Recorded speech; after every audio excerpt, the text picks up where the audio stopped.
that I am slow. Don't think that I am stupid. Don't believe that I am slow. I'm just wired kind of different, and I'm quick to overload. Some people hear voices, tell them what to do. Other folks make choices impulsively, that's true. You think you're really driving with the wheel right in your hands, when you're nothing but a passenger and your mind's got other plans. Please remind me, baby, I will forget all by myself. Been in trouble all my life, baby. I could use a little help.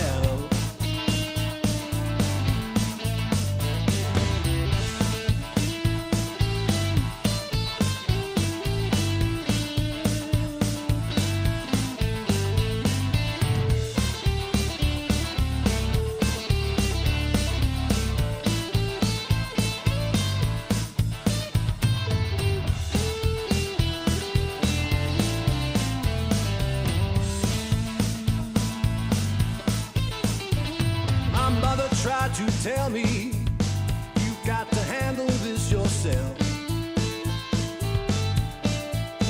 Oh, my mother tried to tell me you got to handle this yourself. Daddy didn't talk too much, he just said with his belt. When I first met you, baby, Lord, you were tripping on me. When I first met you, baby, Lord, you were tripping on me. Yep. Now we're both tripping together, crazy in love to the nth degree. Check, coming in hot. Teachers, preachers, and counselors, the same thing they all said. You got such potential if you could straighten out your head. Well, they didn't know it way back then. They certainly know it now. That ADHD voodoo gonna catch you anyhow. Please remind me, baby, I will forget all by myself. Been in trouble all my life, baby. I could use a little help. Looks like things are working.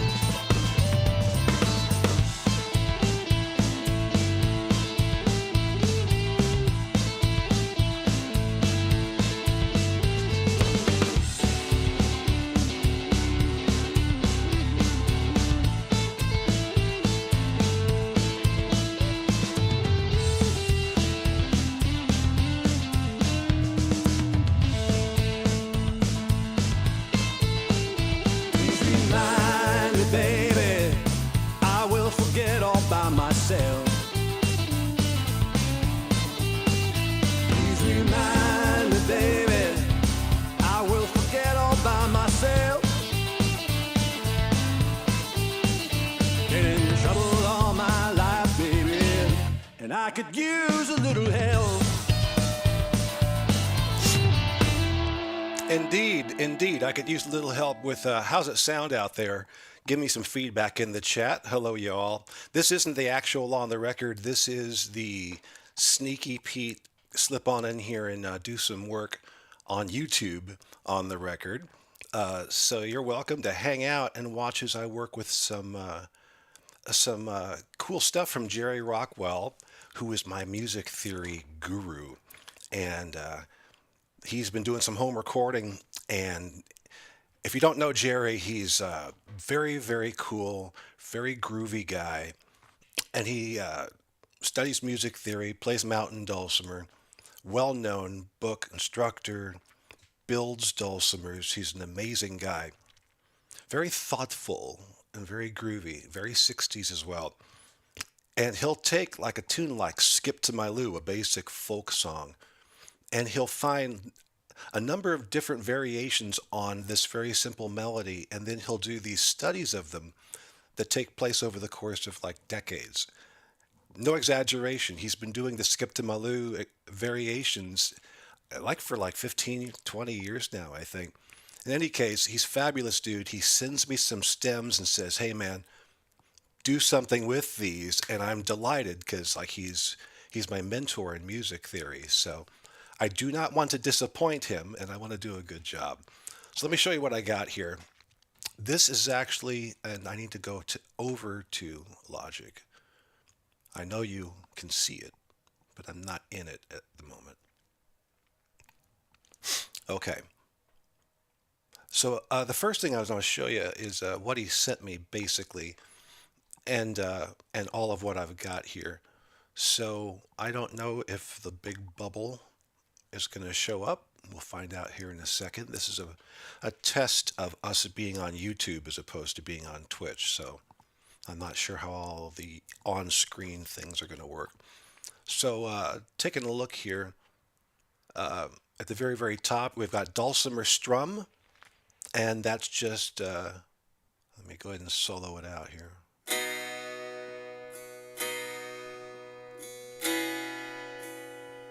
Cool, Norm. Good to see you, man.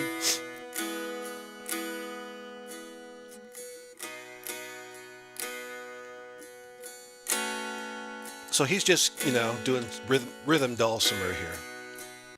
Okay, so that's dulcimer strum. And then he's got one labeled dulcimer spice. And you can even see by the waveform here. Let me hang on a second. Boop, boop, boop. Let me blow that up. That might be a little too much. You can tell by the waveform he's just doing accents really on the other part. And maybe a little more, right? So let me solo out dulcimer spice. Bring it back over here.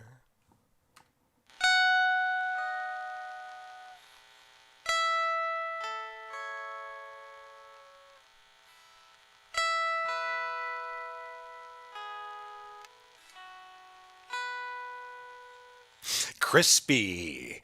It's crispy. I like it because it's going to live in a whole different frequency range than the other dulcimer part, and they're not going to fight. Then we've got dulcimer sweeps, and there's a take one and take two. So here's take one a little bit.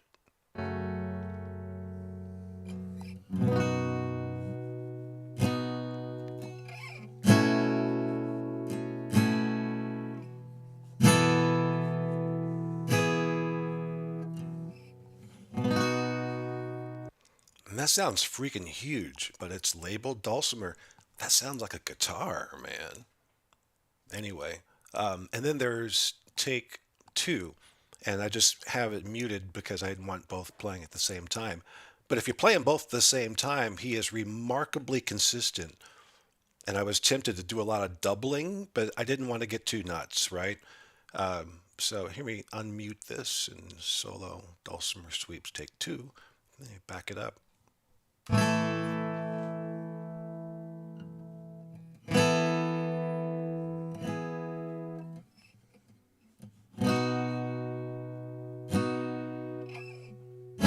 mean, here he doubles up a little bit.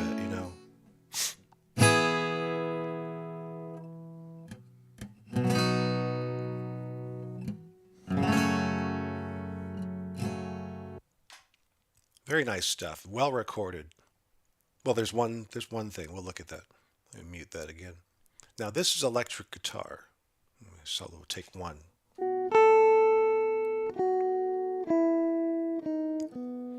This is just a solo part over the chords of the dulcimers.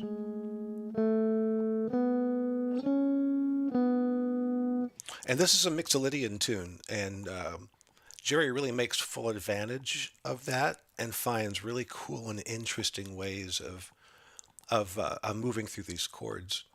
I'm going to unmute and solo electric guitar take two.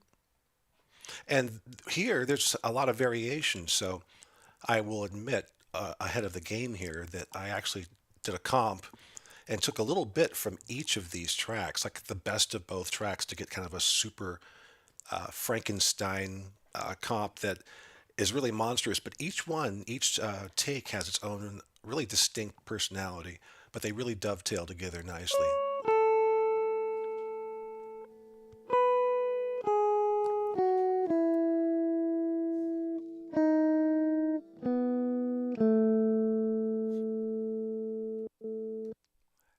let me make sure I get this on here right. Okay. I got a very touchy input, so I'm working with new software that's helping me sort of balance out things. And I'm sorry for sniffing in your ears. I'm doing my best. It's pollen is back in Orlando. All right, so we've got these takes here. Let me take the solo off and mute that again. Individually, and that's basically what he sends over. So let me go ahead and put them all together, and you can hear what we got.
All the offbeat stuff.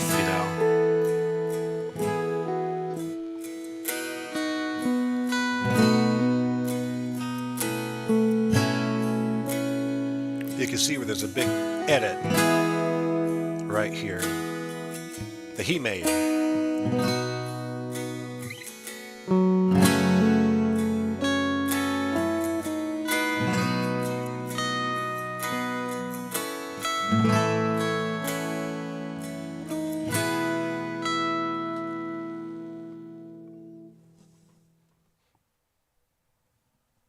And that's it. Abruptly, it ends. And it is called Allison's Infinite Round 2. And it is one of these improvisations that turned into a deliberate composition that has the same sort of sense of that improvisational feel. Very floating, very cyclical, very repetitive, and intertwining things happening. It may sound sort of random, but every single thing there is being placed there by the maestro Rockwell for a reason. And it's just a hypnotic piece, and it just moves really cool. I love the feel of it. So, and I'm really curious as what this is all about right here. Everything else is present there, but he felt maybe to create a pocket. And so, with that in mind and how that tune seems to breathe right there, I thought, okay, preserve as much of the performance, the original thing, as possible. And what can we do to do? And now, let me just say that right before this wonderful opportunity, Butch Ross asked me to do a remix of one of his tunes called Down Where the Mountain Used to Stand. And the opposite of what I want to do here with Jerry is Butch asked me, well, first I did a version of it where I kind of stripped out some of the instrumental, which is a very straightforward bluegrass thing. And I turned it around into something that had a lot of strings and kind of almost a techno thing going on in the background, but very, very light, very respectful of the source material. And Butch said, that's great, but I want you to do more. Take it farther. I said, really? He goes, yeah. I said, okay, if you're going to give me the keys to the car. And he said, wrap it around a tree. And I went, okay. And I took out just about everything that was original about the tune except for his lead vocal. And then I rewrote the chords and the structure of the song and made it a little bit darker than it even was. And then, yes, turned it into a full-on disco song. And he loved it. So That's not what I'm doing with this tune. We're going to do something really kind of ethereal and spacious to support it. And I've already done some of that work, so we're just going to kind of move forward. And this session really is about testing the new setup, first of all, and then second of all, uh, just showing you and starting these sessions where I'm just kind of doing work and you know in real time. And if you have any questions about what's going on or what you're hearing, I'm happy to explain what's happening because I think we can all learn from stuff like this. And I'm still learning. I'm not a big time producer type, And I'm learning from some people who I really, really respect and reading books like this one. That's my new bathroom material. That might have been saying a little bit too much. Bobby Owsinski, The Mixing Engineer's Handbook. Good stuff. All right. So you've heard the piece basically. So what I want to do now is I'm going to get back into Logic. I'm going to save this just because I kind of like how I had all the levels set. And what I've done, here's the name of the file, the stems, Air Allison's Infinite Round. And it happens to spell air. Makes you wonder. B mix stems and the date January 31st, 2025. So what I do is I preserve everything and then I may throw a little things in to speculate where I may want to go. And then I start saving A versions, B versions, C versions as I get more extreme with the alterations. So I always have the former version before it so I can start over again. But right off the bat, I felt like I wanted to have, some kind of drums or percussion, some kind of a backbeat, but as subtle as I could get it. And so here's what this is. This is built into Logic Pro X. And one of the stipulations here is Jerry wanted to use all original, all internal to Logic plugins and stuff. So I can't use anything that I've gotten recently that he doesn't have. It's got to be something that he can work with once he gets back to his studio. So I'm using all native plugins and effects and stuff like that. And luckily, there's some really cool stuff native to Logic Pro. And this drummer, session drummer, is one of them. So it's a MIDI drummer, but it's got all kinds of these played by a real human pattern things going on. So it's really good. And I just put a really, as low key as I could get it, thing here. Let me open up the editing window and show you some of the parameters here. But let me play and you'll hear what's going on.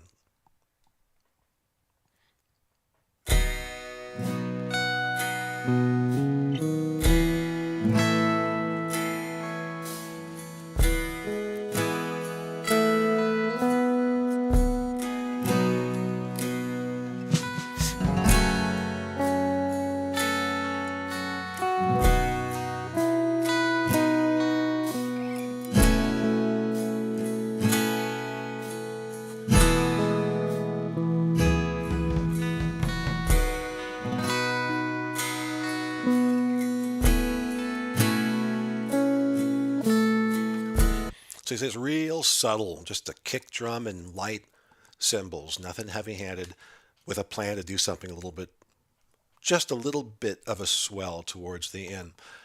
Norm says, I wish I could interact with that one. Bing, can you see how many people are watching this? I can't.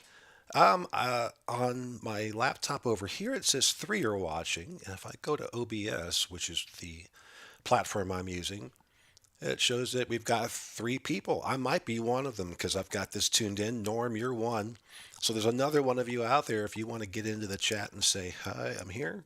That'd be cool. And if not, you can totally stay incognito and continue to watch over my shoulder or towards my shoulder as I work on Allison's Infinite Round by Jerry Rockwell. All right, so here's the drums. So let me go ahead and skip ahead. I'm going to save this again. Let me skip ahead to the next version, the A version.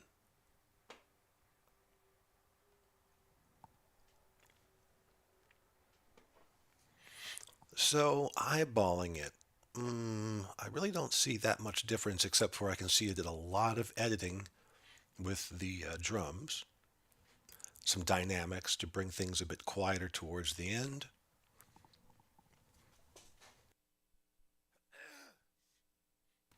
I can see I brought in an audio track, but there's nothing on it yet. This might have been just an interim thing, and I may have done some preliminary EQ. Let me open up the mixing board and take a look. Looks like I pretty much start setting up some of the EQ for these various things, and then set that as a plateau upon which to build in case things went sideways later on. So nothing to see here. Let's go ahead and save that and move on to B. And that's actually where I'm at right now. And quite a lot has changed, as you can see. First of all, I kind of reorganized things in the field over here. And I put the Roots, the drummer, at the top. Now, also, if you were kind of looking closely, you would have seen that this just said Roots, and there wasn't a little arrow over here. Now it says Roots Plus, and that means that it's not just a flat, stereo thing with everything mixed into one track. This will actually be like an actual drum kit, where if I open this up, I have individual control of all the components that are inside of this particular kit.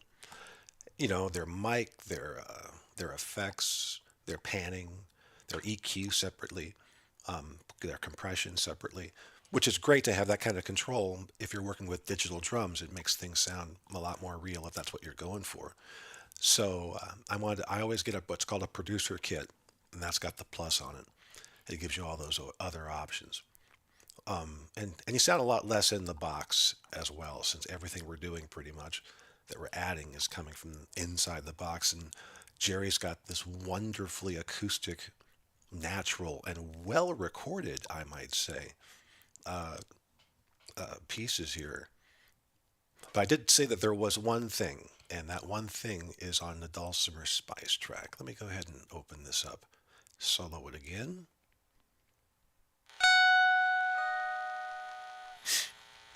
Now, if you listen in the background, you can hear a buzz.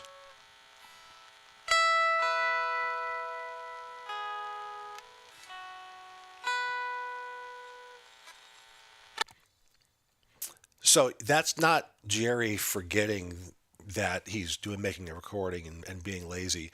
He's obviously playing through like an old school guitar amplifier, and those things buzz. That's all there is to it. And also knowing Jerry, in the midst of this beautiful acoustic flower that he's created, he wants there to be a little bit of that sort of rock and roll bee flying in the middle of it, I think. So I didn't want it to dominate, though, because when he's not playing, it's just sitting there. So I put a little gate on here. Let me find that Dulcimer Spice. Did I end up doing that, or did I just kill it with something else? Yeah, I thought I'd put a gate on it, but it looks like I just put some chroma glow on it, which is sort of a distortion tool that'll take something like that and make it just a little bit more musical.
And true to the way he sent it over, I didn't want to put too much of a conclusion on it, so we leave it just that way. Coming out, really what I've done so far is I've done some EQ, and I haven't done any sort of panning yet because I'm still in the act of adding new things like the piano. The piano is something that I brought in, and I wanted to do something that was just sort of respectful, hung out in the back, and provided support for what he was doing harmonically. Melodically, it's all happening with the electric guitar stuff on the top, but everything else is really kind of coming at it from a chordal standpoint. So I want to do that in a different range, and the piano, though it does live in the same range as the mountain dulcimer and the guitar, also kind of hangs out on the other edges of it. And so I could kind of carve out a little spot for it. I haven't done that yet. In fact, looking at the piano, I've got nothing. I got zero EQ. I got no effects, nothing. It's just dry as a bone right now. But here's just a little bit of what I added, oh, about 4 days ago, I think.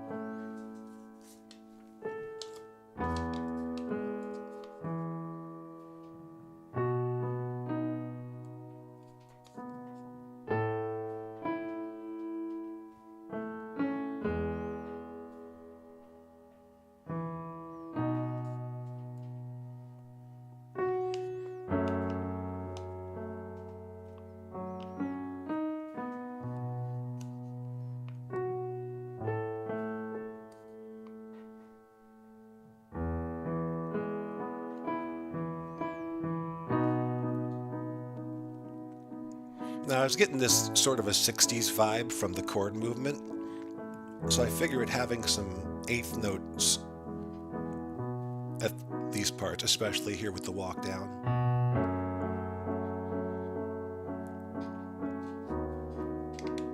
I tried to match them on those inversions.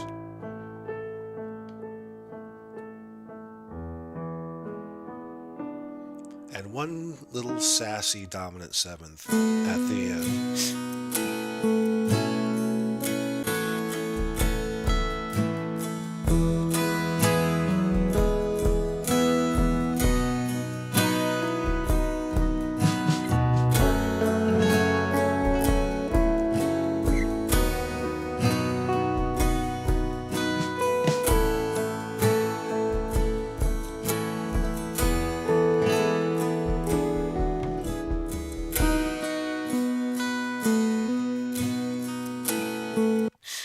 So I also want to do some kind of a lead line, but like nothing busy, something that could do a dance with what he's doing on this electric guitar. And there are a couple of sneaky ways of doing that without getting in the way too much.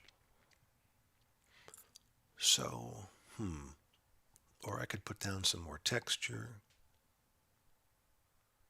Now I know I've got some tracks down here for mountain dulcimer, a condenser microphone, and then my headset mic. But that was more staging for the test than my intentions. And honestly, I don't want to put any mountain dulcimer in there. I think in terms of strings, we've got what we need. I mean, that's the heartbeat of the piece. So I got a little bit of percussion drum support, and I put this piano in there to sort of widen the spectrum and also sort of add to the mood a little bit and the emotion of it.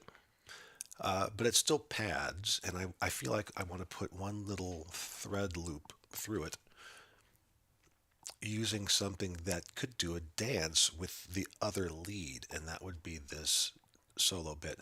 And by the way, this has been combined into one track, but this is a combination of takes 1 and 2, even though it says take 2. I just kind of snipped around and got a bunch of these. Let's take a listen.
moment you realize that the creaking you're hearing is not in the recording, it's because my chair is creaking and you're hearing that because of the microphones in here. I'll try not to bop around.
What a melodic puzzle box that is. That just is really amazing stuff.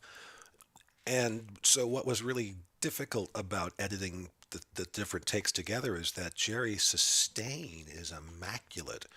So it goes on for frickin' days and runs right into the next note. So you don't have a lot of wiggle room unless he purposely plays something staccato and you're hoping that's a phrase point you want to make the cut at. I was just like, dude, give me some breathing room here. Just fluid, beautiful playing, and the themes that he keeps running concurrently throughout. You got to make sure that they're lining up and everything. And he had two sort of different trajectories on each of those takes. So I was trying to preserve the overall direction of what he was playing and going for. Real fascinating study in remixing is basically what this is. It's kind of reconstructing. Sometimes you go easy and light. Sometimes you come at it with a ball peen hammer. All right. So there are a couple of ways of doing this. And one way is to take this and convert it into a MIDI track, which I could then assign to any one of a number of synthesizers and then sort of move each individual note, or in bulk to do some harmonies with it, some subtractive editing, and I think that might be the way I'm going to go. But I'm not going to do it live here because that's one of the most boring processes of putting one of these things together. So instead of going there right now, I'm going to do a little bit of work with some of the EQ and get the panning sort of moving in the direction where I think it wants to go. So I have an idea of when I do put something in about where it needs to fit and what it needs to do to fit well, basically. So I'm going to start playing this and make some adjustments here, and I'll try and keep it at a low level so that I can kind of talk through things that are happening.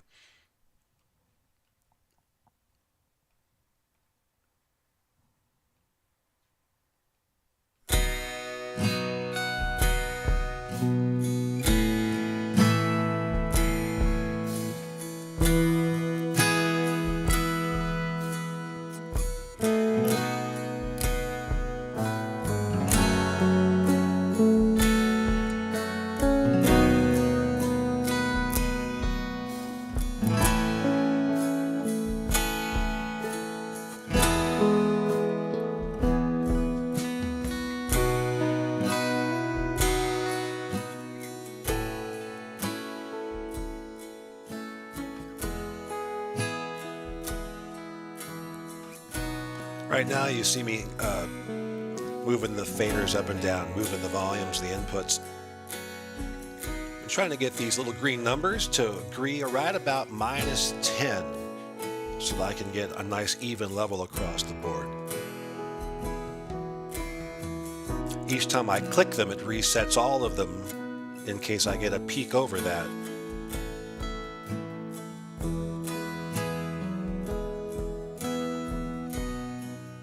Sometimes it takes a while for something to happen to trigger those peaks so I can see where we're at.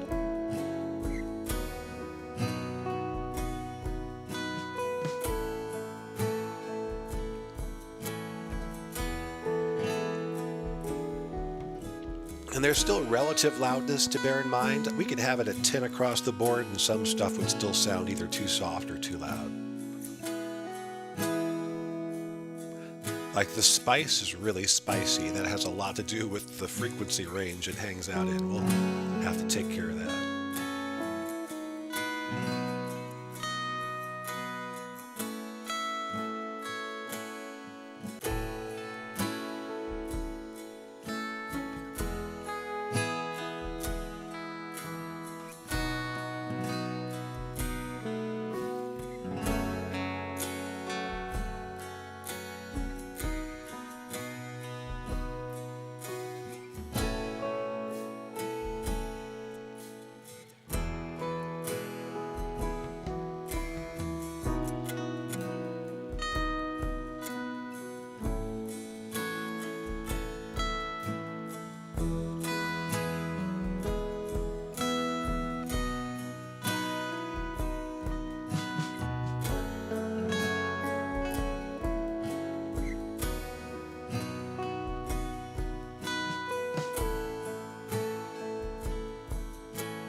So I got spice happening in the right ear, about 15.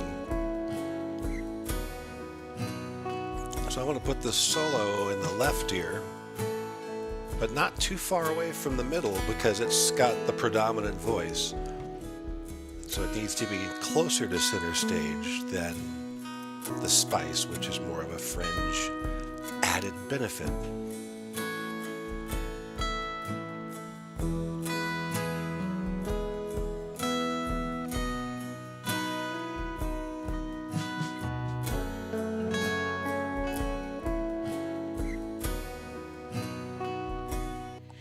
Other side of it, we've got this deep strum going on. I don't want that too far from center either. So it is on the other side of the solo. And they're both down in that lower register. There's not a lot of sparkly top end there, so they'll hold down the close spectrum of stereo on either side of the mono signal.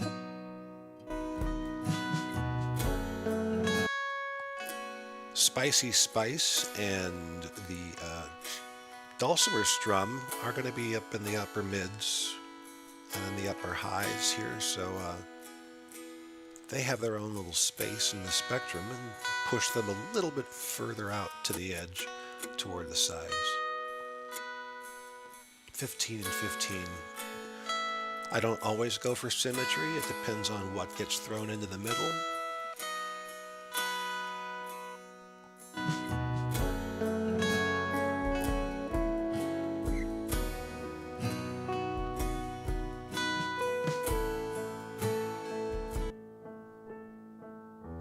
Piano stereo, and you can pan them. It can present problems if you bring in something else.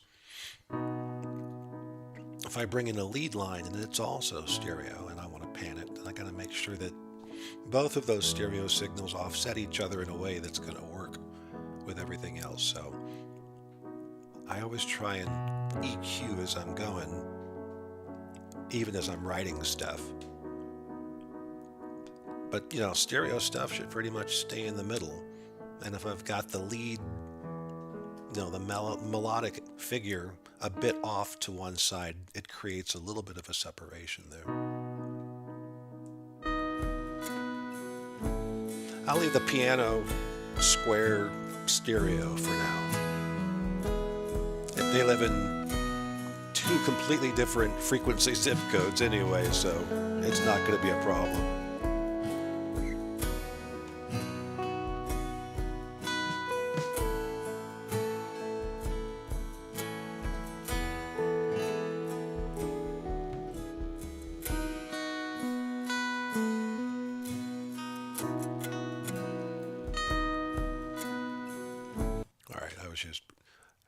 I found the point where I think I could see where everything was pretty much peaking at the loudest part there. So we're pretty balanced.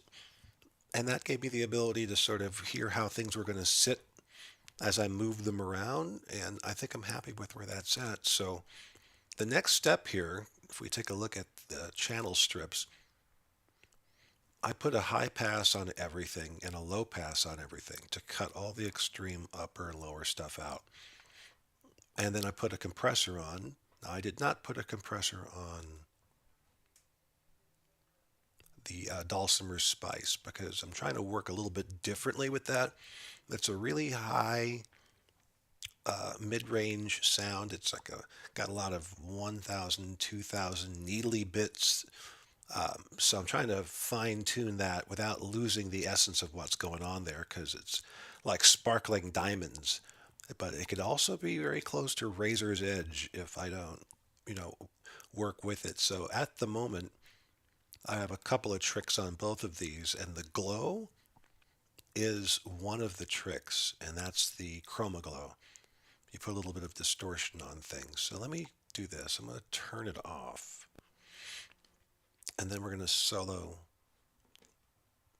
the dulcimer spice. Now, normally you would want to throw this effect on while you're listening to the entire track to see how it makes a difference within the mix itself. But I want you to hear the effect on the tone without and then with the chroma glow. And all it has is the high pass, low pass, and the channel EQ. In fact, let me just take everything off, play it, and then show you what each of these things does. I turn off the reverb or whatever I got going on there. Let me back this up.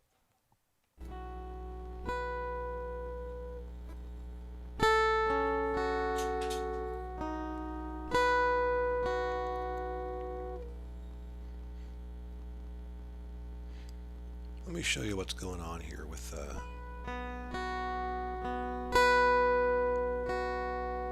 gotta use a different one.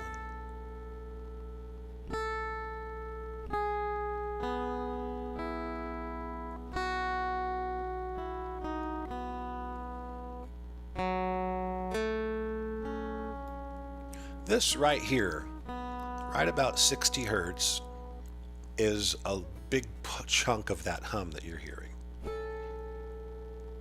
See, it's a big, even when there's no dulcimer playing, it's just like Devil's Tower sitting there. See all this stuff floating around down here in the 20 and 30 hertz range? Some of that is just bad resonance. The essence of the mountain dulcimer, it's an open mountain dulcimer, it's like 145 hertz, like around here somewhere. The useful information, sound-wise, of a mountain dulcimer with a plucked low D string is about 153 hertz. Let me get that back. So the way to deal with it is to just you carve it out. You get rid of it. So let me do this real quick. Get rid of this. First, there's the high pass filter. Turn that on. That helps a little bit. Low pass. And now here's the EQ. And you can see I've got this big notch cut At 75 hertz, that's going to swallow up that 60. Watch what happens when I turn this on. So there's still buzz there, but it's not like throbbing in your face buzz, it's kind of a pleasant background conversational buzz. And that's all done with this filter. Look at this.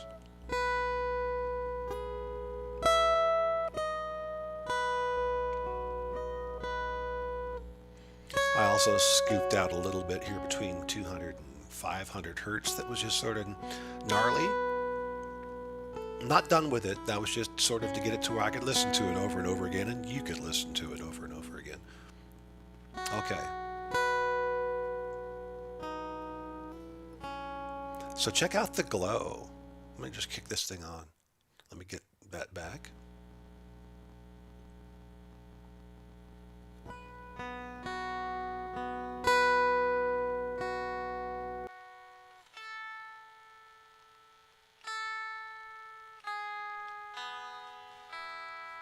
And when you look at it, now I'm not settled on this one, but let me just kind of dial through some of the presets.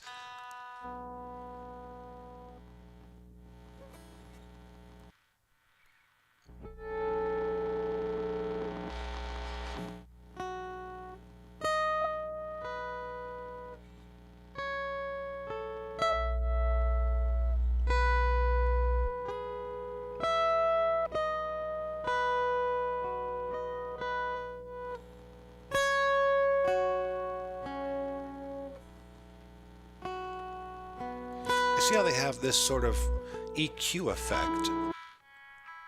Different effects, just different levels of distortion. You can control the low cut and the high cut down here. So this one is just basically a high cut and a low cut severely set so that you're really just getting the highs of that signal as opposed to all of the stuff that was creating all the unpleasantries in the ears. And now it kind of floats along. I'm not finished with it. Not set on the distortion yet, but that's what that's doing right there. And then I've got a bus down here with some reverb. Throw that on there. Let me turn it up.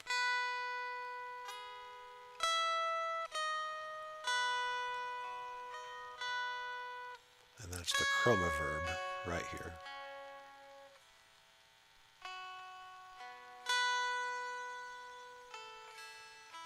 Give me a little bit of space.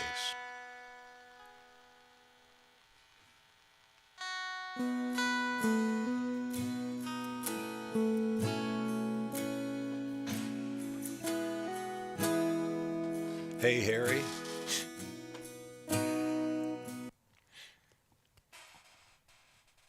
Lead line with an echo. I've been over here lost in my world, didn't even see you over here. Lead line with an echo. I'm thinking an echo would be super cool. Hello, Beth. Thank you for doing this series. Looking forward to the upcoming QT, and I love you, YouTube, for instruction. I do too. I wish YouTube was around when I was starting this stuff in the mid 80s. I tell you what. Reverse polarity on pickup of the amp. On his, probably, I don't mind trying to get rid of it or work with it. I think he knew what he was doing, but I kind of like having it there. It's got this edgy sound to it. So that's kind of where I'm parked at. I think I'm going to go ahead and try a couple of different things. And before I go, let me just turn you on to this. What I'm going to do, I need to go eat something, and then I'm going to come back probably later on tonight. I also needed to check this recording and see how the audio is. I've been working very, very hard on some new technology that's helping to pull all the different sources together with the video. Thanks to a bunch of people on YouTube, which I'm going to have to give them a shout out when we get up and running. But I will probably be back later on tonight after I make sure and do some adjustments, especially with the headset mic. Let me turn you on to this. I'm going to come back to Jerry's thing. Save that. Open recent. Dance into the night. Go ahead and close.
dance away.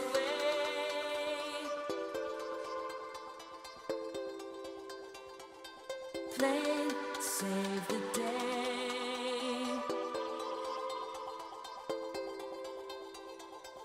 Dance, dance away.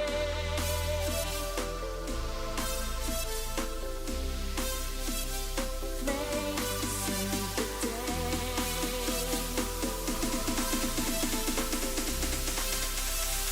Dance, dance away.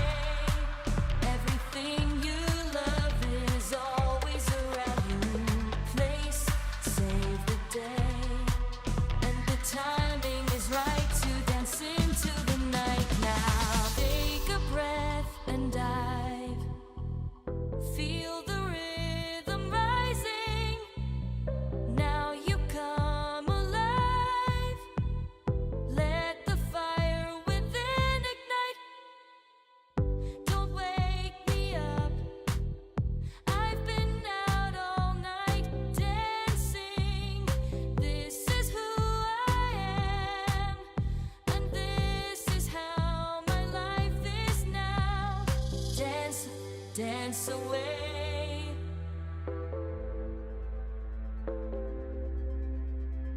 Play, save the day.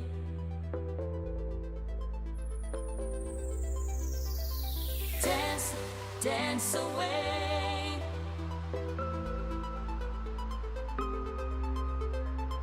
Play, save the day.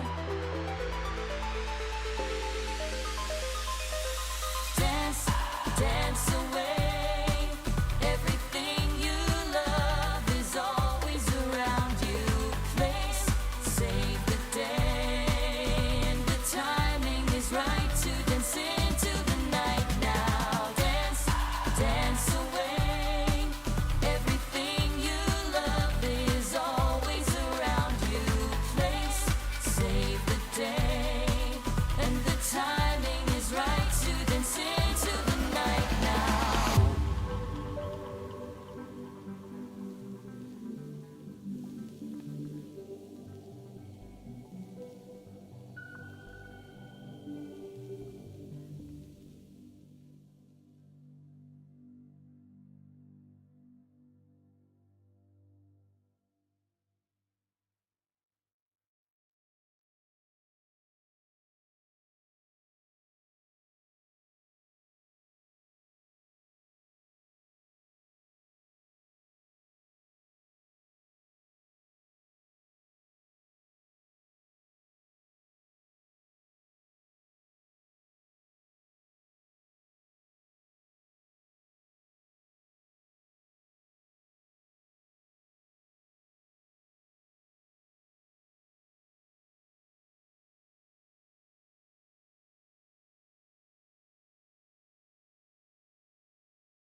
Check.